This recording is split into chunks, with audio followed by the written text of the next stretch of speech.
Have you ever heard the saying, When you fail to plan, you plan to fail?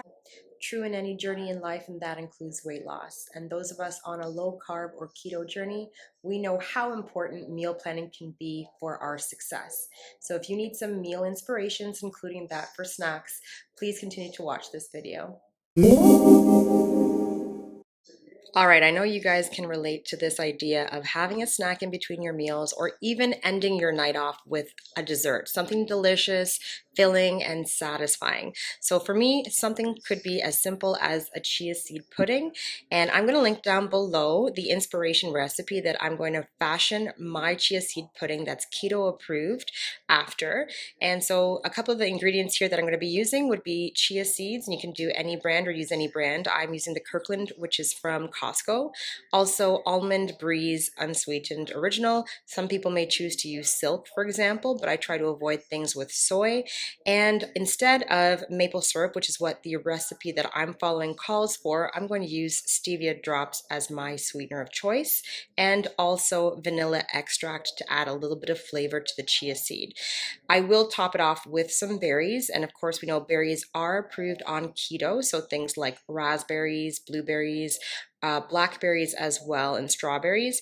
I specifically go for raspberries and also blueberries as my topper of choice. And of course we have the measuring spoons and cups that will be needed for the different components. All right, so first we're going to start off with our quarter cup of chia seeds. So as I mentioned, I'm using the Kirkland brand from Costco. So I like to measure out a leveled amount of chia seeds. Put that all into in this case, I'm using a Magic Bullet cup or one of those third cups that they offer with the package.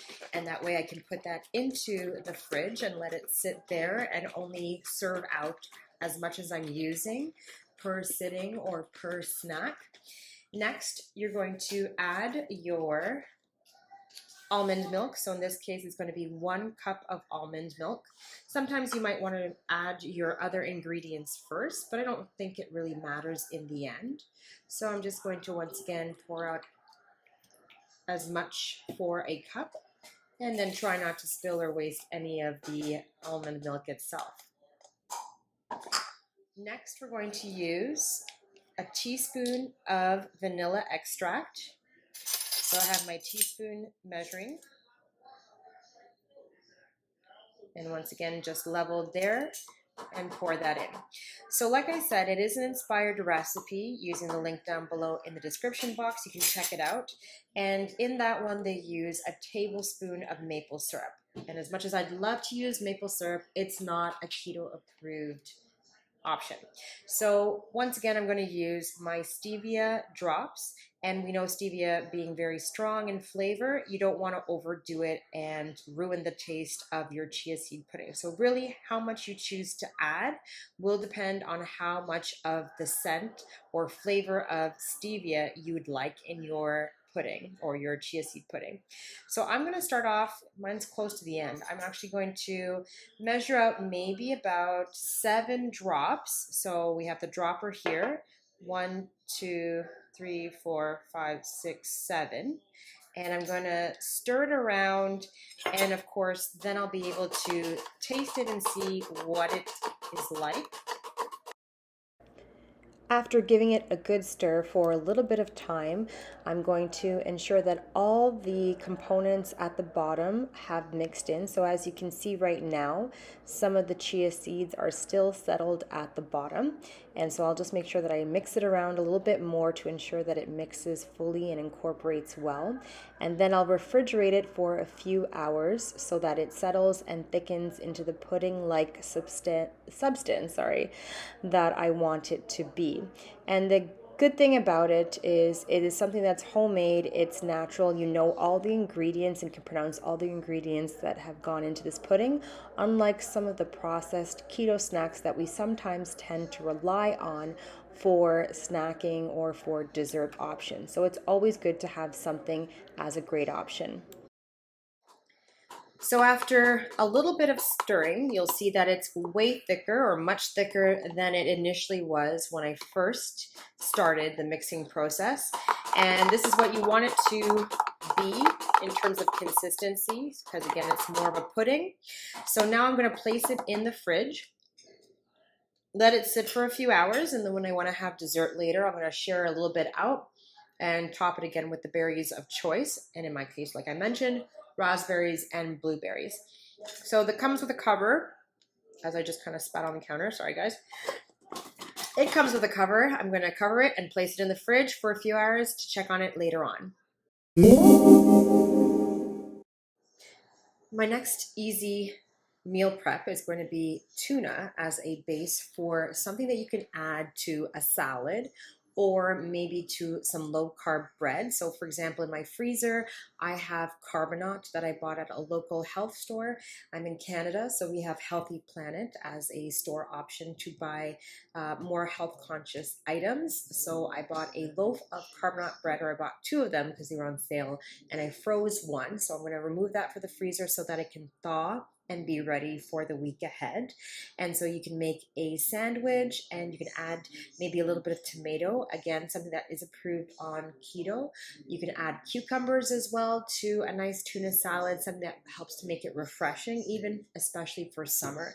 So something as basic as tuna and a tuna salad would be a perfect complement for a meal, be it for breakfast, lunch, or even dinner. And as I'm about to prep everything and drain, first of all, the can of tuna, I was recently scrolling reels on Instagram, and there is a song going around with reels that just says, "Boom, I'm doing a good job. Boom, I'm doing a good job." The being the B word. But anyways, I thought it was funny because one of them that I saw was a girl who was using packaged spinach, and the caption was, "Using all of your spinach before it starts to go bad." And how true is that? Sometimes you buy spinach or spring mix salad with great intentions that you're going to be using it a lot throughout your week, and then before you know it, it starts to turn and you haven't even used half of the bin. So I thought that was pretty funny and pretty relatable with regards to trying to eat more greens and salads. And this specific type of meal prep for tuna would be a great complement for your spring mix salad. So I've drained my can of tuna, and I'm just going to share it out into a container, which will be where I store the tuna salad mix. And I'll again only disperse as much as I'm eating with any given meal, be it to spread on toast or within a salad. So just getting everything out.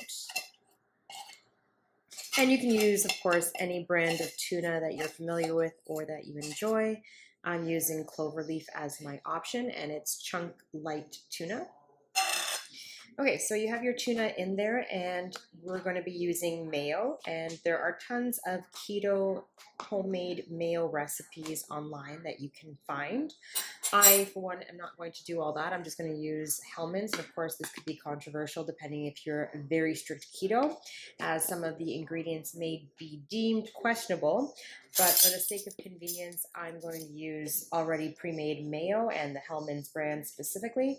And I'm going to start off with a tablespoon of mayo. So I'm just going to level it out roughly and add it and try to make sure I get everything in there. Maybe I'll add a little bit more and just use my fingers because I'm the only one who's really going to be eating it for the most part, so it doesn't even matter, and my fingers are clean.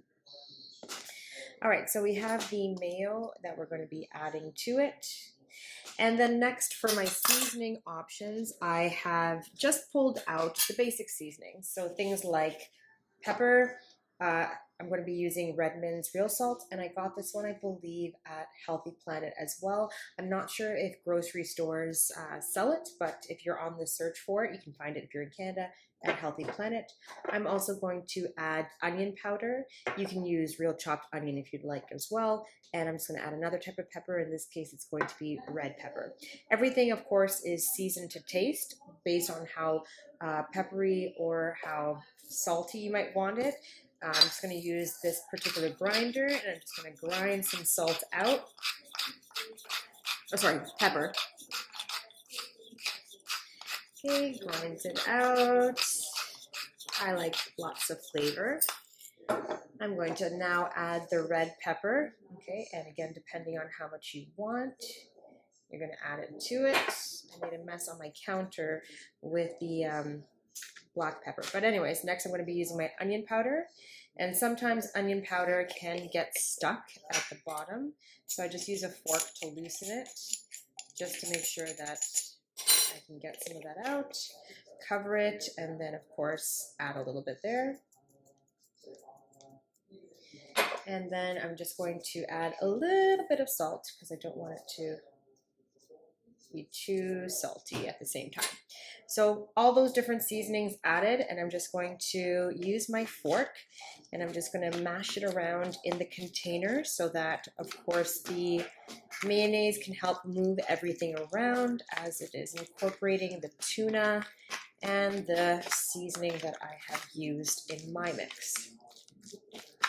Once again, as you have mixed and incorporated the ingredients, you can taste it and see if you want to add anything. So any more of the seasonings.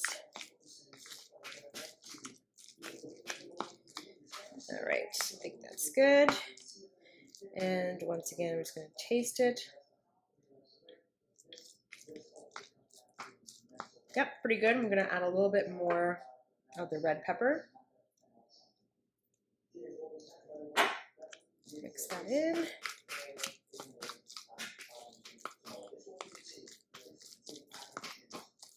Nice little kick to it. All right, so it's looking good. Just going to tilt it so you can see what it looks like. But you're probably familiar with tuna salad. It's a pretty basic and easy thing to make.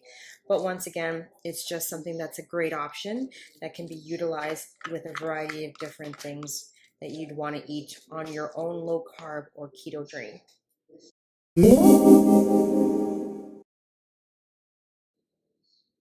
And finally, we have breakfast prep with the blueberry muffins from the Southern Keto Cookbook from Natasha Newton.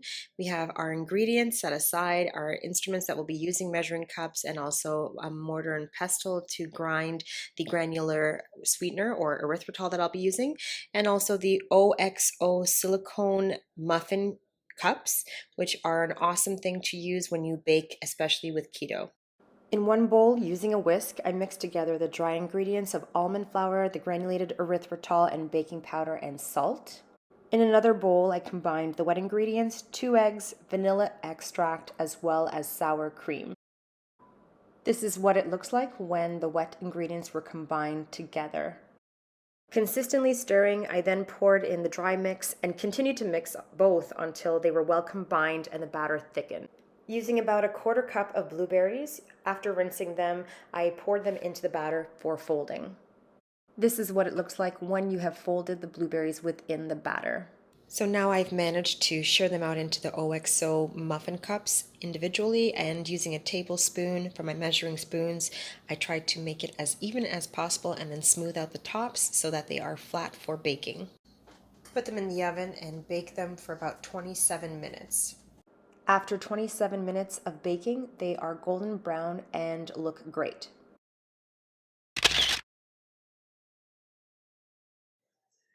I'm going to make this outro really quick because I have a few dishes that I now need to clean up as a result of this meal prep. But I hope you found it enjoyable, and I hope you learned a few ideas that you can incorporate within your low carb or keto journey to help make your weight loss journey sustainable and successful. Please don't forget to like, share, comment, and subscribe to this channel, and join me on future videos for a variety of different topics. Thanks again for watching. Bye.